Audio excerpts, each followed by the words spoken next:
ಸಿದ್ದು ಡಿಕೆಶಿ ಮಧ್ಯೆ ಸಿಎಂ ಕುರ್ಚಿ ಫೈಟ್ ವಿಚಾರಕ್ಕೆ ಸಂಬಂಧಿಸಿದಂತೆ ಸಿಎಂ ಆಗಬೇಕು ಅಂತ ಎಲ್ರಿಗೂ ಕೂಡ ಆಸೆ ಇರುತ್ತೆ. ಸದ್ಯ ಸಿದ್ದರಾಮಯ್ಯ ಸಿಎಂ ಕುರ್ಚಿಯಲ್ಲಿದ್ದಾರೆ. 2028ರವರೆಗೆ ಅವರೇ ಮುಂದುವರಿತಾರೆ ಅಂತ ಚಿತ್ರದುರ್ಗದಲ್ಲಿ ಸಚಿವ ಜಮೀರ್ ಅಹಮದ್ ಖಾನ್ ಹೇಳಿಕೆಯನ್ನು ಕೊಟ್ಟಿದ್ದಾರೆ.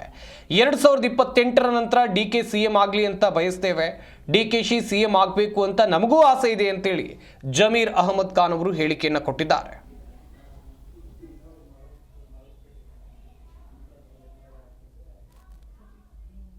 ಯಾರಿಗೂ ಆಸೆ ಇದೆ. ಈಗ ಮನೆ ಸಿದ್ದರಾಮಯ್ಯ ಅವರು ಮುಖ್ಯಮಂತ್ರಿ ಕುರ್ಚಿಯಲ್ಲಿ ಕೂತಿದ್ದಾರೆ. ಈ 5 ವರ್ಷ ಅವರೇ ಮುಖ್ಯಮಂತ್ರಿಯಾಗಿ ಮುಂದುವರಿತಾರೆ 28ವರೆಗೂ.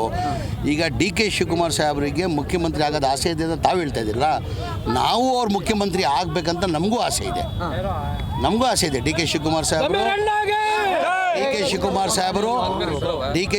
ಸಾಹೇಬರು ಮುಂದಿನ ದಿನ ಅಲ್ಲಿ ಮುಖ್ಯಮಂತ್ರಿ ಆಗಬೇಕಂತ ಅವ್ರು ಸಿದ್ದರಾಮಯ್ಯ ಆದಮೇಲೆ 2028ವರೆಗೂ ಮನೆ ಸಿದ್ದರಾಮಯ್ಯ ಅವರು 5 ವರ್ಷ ಮುಖ್ಯಮಂತ್ರಿ ಇರ್ತಾರೆ.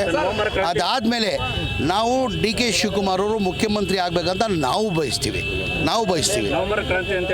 ಏನು ಕ್ರಾಂತಿನೂ ಇಲ್ಲ, ಏನೇನೂ ಇಲ್ಲ. ಸುಮ್ಮನೆ ಸಿದ್ದರಾಮಯ್ಯ ಅವರು 5 ವರ್ಷ